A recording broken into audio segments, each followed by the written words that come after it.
Xin chào tất cả mọi người, chào mừng mọi người đã quay trở lại với Cano in Germany. Hôm nay mọi người thế nào?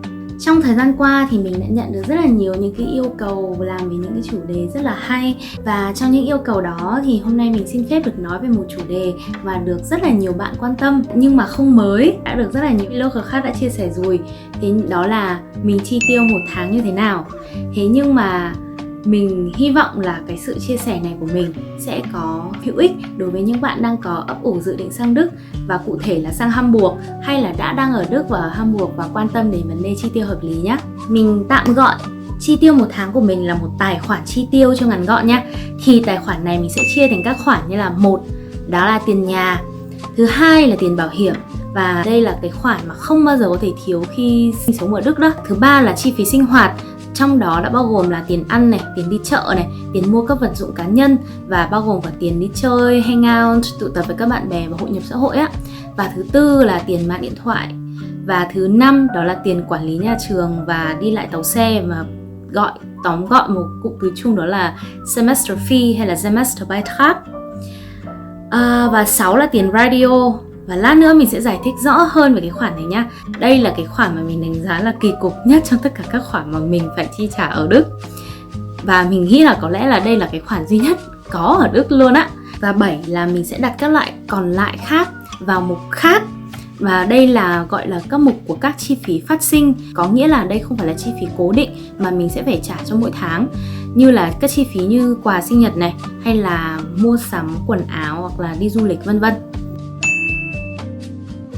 Ok, chúng mình sẽ đến với khoản đầu tiên nhé, đó là khoản tiền nhà. Thì tìm nhà Hamburg chưa bao giờ là một điều dễ dàng và càng không rẻ. Chi phí một phòng cho một căn hộ chung bên ngoài hay gọi là WG-Zimmer thì thường sẽ rơi vào khoảng từ 700 cho đến 1.000 euro, và thường là tầm 600-700 vì phòng rất là bé thôi nha. Còn nếu mà mình muốn như là mình tìm trên cái Imo Scout thì một phòng 700 sẽ rơi vào khoảng 8 mét vuông như thế này. Thế nên là nếu mà muốn ở một phòng trông rộng rãi một chút thì sẽ khoảng hơn 1.000 euro như một phòng kiểu như thế này. Và giá này là chưa bao gồm điện nước và các chi phí phát sinh khác nha. Thế nên là đây mình sẽ gọi, ở Đức thì người ta gọi là chi phí Kaltmiete. Còn nếu mà bạn thuê hẳn một cái căn mà gọi là studio apartment mà ở riêng mà có đủ các tiện nghi như thế này thì hãy sẵn sàng chi ra ít nhất là 1.100 euro Kaltmiete một tháng nhé. Và khi mà cộng các chi phí đi kèm khác lại thì con số này có thể lên đến ít nhất là 1.300 euro vào gọi là chi phí Warmmiete ạ. Và ở Hamburg thì các căn chưa có nội thất thì rất là phổ biến. Thế nên là khi mà đi thuê cả một cái căn như thế này thì mình nên chuẩn bị tinh thần là mất thêm chi phí tự sắm nội thất riêng nhé. Thế nhưng mà may mắn cho chúng ta, khi mà chúng ta là sinh viên thì ở Hamburg còn có một sự lựa chọn khác, rẻ hơn rất nhiều, gọi là ký túc xá. Khác với Munich, nơi mà ký túc xá mà bạn không thể vào cho đến năm thứ 3 sau khi đăng ký, thì ký túc xá Hamburg được coi là khá là thân thiện, khi mà khả năng được nhận ngay từ khi đăng ký ở lần đầu tiên lên đến khoảng 80-90% được nhận ngay từ khi đăng ký.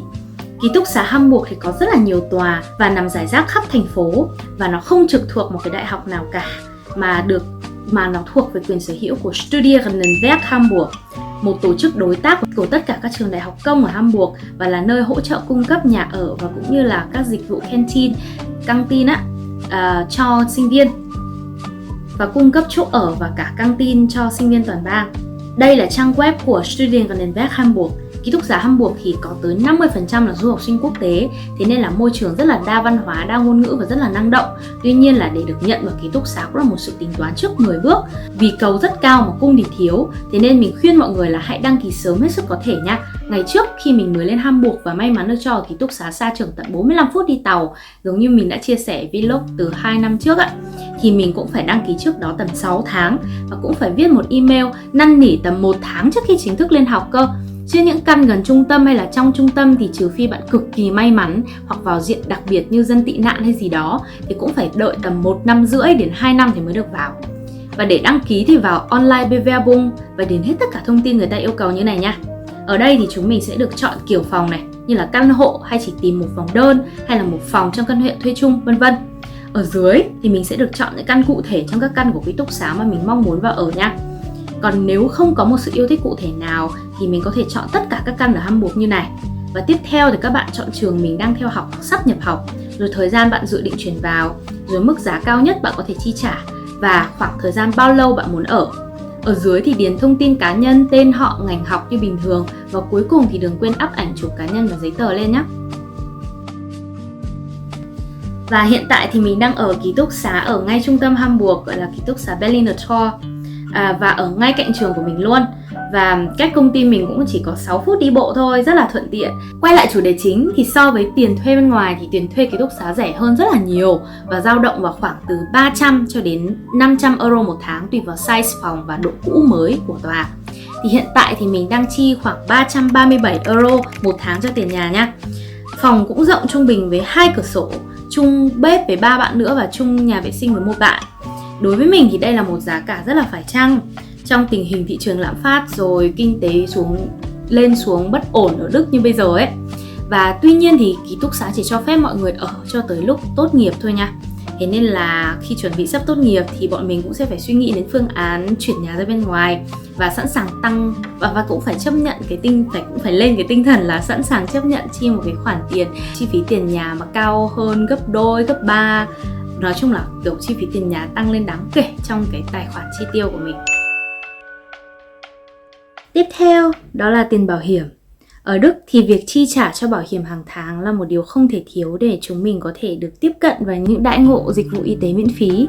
Thì đối với sinh viên đại học của chúng mình ấy, thì chúng mình được yêu cầu là chỉ được phép sử dụng bảo hiểm công như kiểu TK hay là AOK thôi. Thì mình sử dụng bảo hiểm TK và hàng tháng là chi tầm khoảng 120 euro. Và dự kiến là tháng 10 này sẽ tăng lên là khoảng 130 euro. Và đây là một khoản chi phí bắt buộc nha. Dù mình có đi khám bác sĩ hay không, hay là có đi chữa bệnh hay không thì mình sẽ vẫn phải trả. Thứ ba đó là chi phí sinh hoạt, bao gồm tiền ăn này, tiền đi chơi, tụ tập bạn bè và tiền mua vật dụng cá nhân. Thì thứ nhất đó là tiền ăn. Có lẽ là do một phần mình là con gái, thế nên là hàng tháng mình không mất quá nhiều chi phí cho việc ăn uống. Mình khoán cho bản thân là mình mỗi tuần là đi chợ sẽ chỉ được phép tiêu trong vòng 30 euro đổ lại thôi. Hồi mình mới sang Đức ấy thì mình chỉ mất khoảng 20 euro một tuần cho cái tiền mà đi siêu thị, tiền đi chợ á. Thế nhưng mà do là nay là thời buổi lạm phát, vật giá cũng đã tăng cao rồi. Mặc dù sức ăn vẫn vậy nhưng mà giỏ mua của mình với những mặt hàng y như trước đây đã tăng lên trung bình từ khoảng 25 đến 30 euro. Thế nên là hàng tháng mình sẽ tiêu khoảng 120 euro cho cái tiền ăn này nha. Đức thì có một cái hay đó là siêu thị rất hay có khuyến mãi mỗi khung giờ nhất định ngày trong tuần. Nếu mà bạn siêng mà xem các mã giảm giá này, các chương trình khuyến mại theo giờ hoặc là theo ngày rồi chăm chỉ nghe ngóng các kiểu ạ, thì bạn còn tiết kiệm được thêm nhiều hơn cái mức chi tiêu của mình hàng tháng cơ. Và siêu thị Đức còn chia ra nhiều cái phân khúc với những cái tầng giá khác nhau. Chung quy lại thì có 3 phân khúc. Thứ nhất đó là phân khúc premium với tầng giá từ trung bình cao cho đến cao với các siêu thị như là Rewe hay là Edeka. Và thứ hai đó là trung bình thấp đến trung bình cao như là Kaufland. Và 3 là các siêu thị giá rẻ như Aldi, Lidl hay là Penny. Tuy nhiên thì ở đây mình cũng nhấn mạnh một điều đó là chất lượng sản phẩm nó không được phản ánh hoàn toàn dựa trên cái điều này, đó là dựa trên cái mức giá nhé. Mức giá niêm yết như thế nào nó còn phụ thuộc vào chiến lược marketing của từng công ty và từng siêu thị nữa cơ. Đức thì họ rất coi trọng vệ sinh an toàn thực phẩm nên bạn cứ yên tâm là mua sắm ở siêu thị mà phù hợp với túi tiền của mình mà không phải lo lắng là thực phẩm không tốt bằng siêu thị mà có cái mức giá cao hơn nha. Vì chủ đề này cũng khá là thú vị nhưng mà lại hơi dài và thời lượng video không cho phép. Thế nên nếu các bạn quan tâm thì hãy comment ở phía dưới cho mình biết. Và nếu lượt quan tâm cao thì sắp tới mình sẽ cố gắng ra một chiếc video khảo sát và so sánh giá giữa các siêu thị ở Đức nhé. Tiếp theo thì chắc hẳn cuộc sống sinh viên thì không thể thiếu các buổi hò hẹn tụ tập với bạn bè và đồng nghiệp đúng không ạ? Thì cá nhân mình thì đặt riêng cái khoản này ra hàng tháng là nhỏ hơn hoặc bằng 100 euro. Tức là trung bình một tuần thì mình sẽ chi khoảng 25 euro cho tụ tập bạn bè. Con số này thì bao gồm tất cả các tiền đi ăn cùng với người khác, tức là không phải chỉ là mua về cho mình ăn không á, thì bao gồm là tiền cà phê này, nhà hàng, đi chơi và cả tiền đi siêu thị về nấu ăn chung với bạn bè và đồng nghiệp nữa. Nói một cái dễ hiểu thì ví dụ như là hôm nay mình đi cà phê, nhưng mà nếu mà mình chỉ đi một mình thôi ấy, thì cái hóa đơn cà phê này nó sẽ được xếp vào cái 120 euro tiền ăn mà mình đặt ở trên. Còn nếu mà hôm nay mà mình có một bữa hẹn nấu ăn với bạn bè thì cái tiền mua đồ siêu thị ngày hôm nay sẽ được tính vào cái 100 euro này, chứ nó không được tính vào 120 euro tiền siêu thị cá nhân riêng của mình ở trên nữa. Thì hy vọng là các bạn hiểu mình nói gì. Và trong cái khoản này thì còn có một mục nữa, đó là mục mua sắm các vật dụng cá nhân như là sữa tắm này, dầu gội, kem đánh răng hay là đồ bếp gì đó nếu mà phát sinh nhá. Thì mỗi tháng mình sẽ cho phép khoảng rơi vào tầm 50 euro.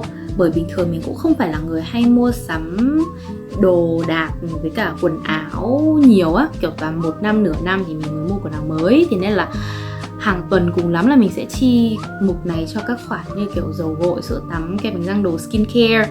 Và trộm vía là chăn mền, bàn ghế hay là chảo, nồi các kiểu thì mình cũng không có phải mua nhiều lần. Hiện tại mình duy trì tốt cái khoản này sẽ chỉ tầm khoảng một tháng sẽ rơi vào tầm khoảng từ 40 đến 50 euro. Thứ tư đó là tiền mạng điện thoại. Ở Đức thì mọi người thường hay sử dụng SIM và mạng 5G của O2 hoặc là Telecom. Nhưng mà cá nhân mình thì sử dụng của Aditalk. Mỗi tháng thì chỉ chi khoảng 8,99 euro cho 10GB dùng xả láng cả tháng mà không hết luôn. Thì theo cá nhân thì Aditalk rẻ hơn rất là nhiều so với O2 hay là Telecom và các mạng khác. Với nạp tiền cũng đơn giản và thuận lợi nữa. Thế nên mình sẽ vẫn tiếp tục dùng mạng này cho đến khi có một option tốt hơn nhé. Thứ 5 đó là tiền quản lý nhà trường, học liệu giáo trình và tiền đi lại tàu xe, mình gọi là semester fee. Đây là một phần không thể thiếu trong cuộc đời sinh viên. Ở Đức thì may mắn là chúng mình không mất tiền học. Thế nên là mỗi kỳ chi phí duy nhất mà chúng mình phải đóng cho nhà trường đó là semester fee. Tiền này bao gồm tiền quản lý của nhà trường này, tiền căng tin này, thư viện này, phí đi lại giao thông công cộng như xe buýt hay là tàu các kiểu á, và một số các phí linh tinh khác. Thì mình sẽ đóng vào đầu kỳ một cục khoảng 330 euro. Thế nhưng mà nếu mà chia ra theo tháng là mỗi kỳ học kéo dài 6 tháng thì mỗi tháng mình sẽ mất khoảng 55 euro. Thường thì sau mỗi kỳ học thì tiền semester fee sẽ được tăng lên khoảng 5 đến 10 euro á. Nhưng mà dạo này thì chính phủ và nhà trường đang có chính sách hỗ trợ sinh viên thời buổi lạm phát. Thế nên là trộm vía là 2 kỳ gần nhất của mình là mình vẫn trả một cái khoản y như vậy, kiểu cái mức giá không thay đổi. Và chúng mình có thể thoải mái sử dụng thả ga các phương tiện công cộng trong bang Hamburg khi đang còn là sinh viên, và không phải mua vé riêng cho từng đợt di chuyển nhỏ lẻ ở mỗi lần kiểu đi xe buýt là hay là ra nhà ga để đi tàu kiểu vậy. Nên mình thấy rất là tiện. Rồi, chúng ta lại đến thứ 6, đó là chuyên mục khoản tiền kỳ cục nhất mà mình từng thấy trên đời mà chỉ có Đức tồn tại, đó là tiền radio. Vâng, khi sinh sống ở Đức thì nếu không phải tị nạn hay là sinh viên theo kiểu dạng chính sách ấy, thì chúng mình sẽ phải đóng một cái khoản bắt buộc giống như bất kỳ một người dân Đức nào, gọi là tiền radio Rundfunkbeitrag. Đây là một khoản bắt buộc dù nhà mình có TV hay là mình có nghe radio hay không. Và mỗi căn hộ sẽ đóng khoảng 18,36 euro một tháng và chia theo đầu người. Tức là nếu mình sống trong một cái căn hộ mà chỉ có mình sống một mình ấy, thì mình sẽ phải chi trả hoàn toàn cho 18,36 euro đó mỗi tháng. Thế nhưng nếu mình ở chung với 3 người khác chẳng hạn, thì mình sẽ chia cho trong một cái căn hộ 4 người như thế, thì không ai trong đó thuộc diện đặc biệt, thì mỗi người sẽ chỉ phải trả khoảng 4,59 euro thôi. Và may mắn thì hiện tại mình đang là ở trong một căn hộ 4 người nên mỗi tháng mất tầm khoảng 5 euro cho khoản này thôi. Thế nên mình thấy cũng được, không có đắt đỏ tốn kém. Nhưng thực ra là cũng chỉ an ủi mình như thế thôi, chứ nếu mà bản thân mình nếu mà được chọn là có phải trả cho cái khoản này không, tất nhiên là không rồi. Nếu mọi người đã xem đến bây giờ thì mình xin chúc mừng, và mình cũng xin chân thành cảm ơn mọi người đã kiên nhẫn theo dõi đến giờ phút này, đến khoản chi phí cuối cùng trong danh mục chi tiêu của mình rồi. Đây là khoản chi phí phát sinh mà không phải tháng nào mình cũng trả, hoặc là trả một mức giá khác nhau, như kiểu là chi phí mua quà sinh nhật này, hay là chi phí đi du lịch. Thì có tháng thì mình chỉ mất khoảng 10 đến 20 euro thôi, nhưng mà có tháng thì mình đi du lịch thì thậm chí là mất cả 1.000 euro là chuyện bình thường. Nhưng mà mỗi năm thì mình sẽ chỉ đi du lịch tầm khoảng 1 đến 2 lần thôi, thế nên là mình sẽ không list cái chi phí du lịch vào cái danh mục phát sinh này nhá. Mình sẽ ghi xung sinh vào đây là chi phí phát sinh. Trung bình mỗi tháng là nhỏ hơn hoặc bằng 30 euro để không tính chặt quá nhé. Cuối cùng, tổng kết lại, mỗi tháng mình chi tiêu bao nhiêu ở Hamburg? Cộng tất cả các khoản lại thì sẽ là khoảng tầm 800 euro. Nghe thì có vẻ nhiều nhưng mà thực chất là đây là một con số khá là khiêm tốn ở một thành phố được đánh giá là đắt nhất nhì ở nước Đức. Bởi hiện tại thì mình cũng đang là hưởng đặc quyền sinh viên nên là tiết kiệm được kha khá chi phí như kiểu là tiền nhà này, tiền đi lại tàu xe, tiền điện nước, cũng không mất tiền xăng xe nữa. Chứ khi mà tốt nghiệp rồi thì cũng phải ra khỏi ký túc xá này và mình cũng phải bắt đầu mua vé đi lại phương tiện công cộng nếu mà không mua xe. Và nếu mà còn mua xe thì còn tốn kém hơn, đúng không? Thì mình xác định là phải mất gấp đôi số tiền mình phải trả là hàng tháng là 800 euro này cơ. Thế nhưng mọi người đừng có hoang mang quá, bởi Hamburg là một trong những thành phố đắt đỏ nhất nước Đức. Thế nhưng cũng là một trong những thành phố có nhiều cơ hội việc làm nhất nước Đức, nơi mà số lượng công ty và tập đoàn lớn toàn cầu đặt trụ sở và các chi nhánh ở đây nhiều vô kể. Và với một sinh viên năng động thì việc tìm được một công việc working student ở đây với mức lương tối thiểu là 1.000 euro một tháng là một điều rất là có thể. Và tất nhiên nếu mà bạn có sức mua và mức độ chi tiêu như mình thì đều có thể dành ra một khoản tiết kiệm hàng tháng. Vậy là vlog hôm nay của chúng ta đến đây là hết rồi. Nếu mà mọi người cảm thấy video này hữu ích thì hãy ấn like và đăng ký kênh để mình có động lực để ra tiếp những cái video tương tự nhé. Và nếu mọi người còn có những cái câu hỏi nào thắc mắc liên quan đến các thông tin mình nói ở trên, hoặc là những cái thông tin mà liên quan đến chi tiêu hay là những cái khoản mà mình chưa nhắc đến thì mọi người cũng hãy vui lòng để lại bình luận và mình sẽ đọc và trả lời hết các câu hỏi của các bạn nhé. Và cảm ơn mọi người đã theo dõi và lắng nghe mình ngày hôm nay. Xin chào và hẹn gặp lại mọi người ở chiếc vlog sau nha. Bye bye.